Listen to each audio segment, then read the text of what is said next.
Amidst the resounding echoes of history's injustices, President Nana Akufo-Addo of Ghana stands as a steadfast advocate, calling for a unified stance among African leaders in pursuit of reparations for the enduring scars of transatlantic slavery and colonial-era devastations. His clarion call resounds not merely as a plea for acknowledgment, but as a rallying cry for collective action and rectification. In a notable shift, certain Western leaders have taken strides toward acknowledging the injustices perpetrated during the colonial epoch in Africa. Simultaneously, museums have embarked on a noteworthy journey by initiating the return of pilfered African treasures and artifacts. The idea of providing monetary compensation for the slave trade that dragged millions of people from West and Central Africa is still vague and fraught with complications. Even while the need for reparations grows, there are significant obstacles in the way of actually putting such restitution into practice. There are still many logistical, legal, and historical issues to consider when deciding on the best processes and forms for reparations, including how they should be dispersed and computed. The discussion of monetary reparations touches on moral, ethical, and practical issues, necessitating thorough thought and agreement among the participating countries. Ghana's president has emerged as a prominent voice in advocating for reparations, leveraging international platforms like the UN General Assembly to emphasize the imperative of acknowledging the profound impact of colonial exploitation. Predictably, the question of reparations becomes a debate only when it comes to Africa and Africans. When the British ended slavery, all the owners of enslaved Africans received reparations to the tune of some 20 million pounds sterling, the equivalent today of some 20 billion pounds sterling. But enslaved Africans themselves did not receive a penny. Likewise, in the United States of America, owners of slaves received $300 for every slave they owed. The slaves themselves received nothing.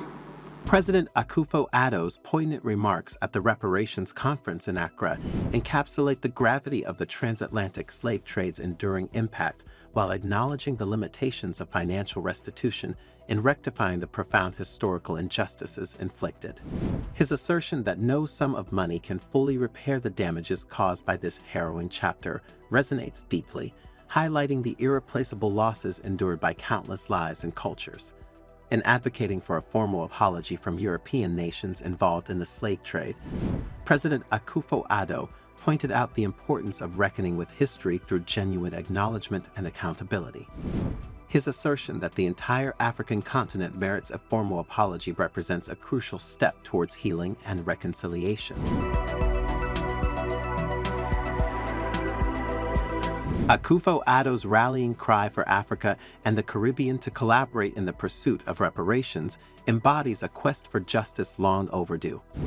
His characterization of this pursuit as a valid demand for justice speaks highly of colonial masters acknowledging historical wrongs and seeking redress for the enduring scars inflicted by slavery and colonialism. President Azdali Assoumani, serving as both the chairperson of the African Union and the leader of Comoros, characterized slavery and colonialism as Africa's profound dark chapter, asserting that their impact continues to wreak havoc within the population. Also, earlier this month, President Frank-Walter Steinmeier of Germany openly expressed his deep sense of shame regarding the atrocities committed during his country's colonial rule in Tanzania.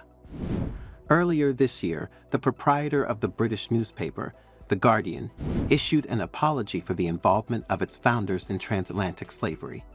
Additionally, they announced a decade-long program of restorative justice subsequent to an independent investigation.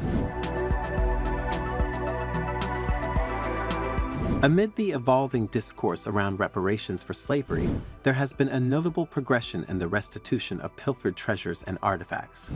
Nigeria, in particular, has embarked on a significant initiative to reclaim numerous 16th to 18th century metal plaques, sculptures, and various objects looted from the ancient kingdom of Benin.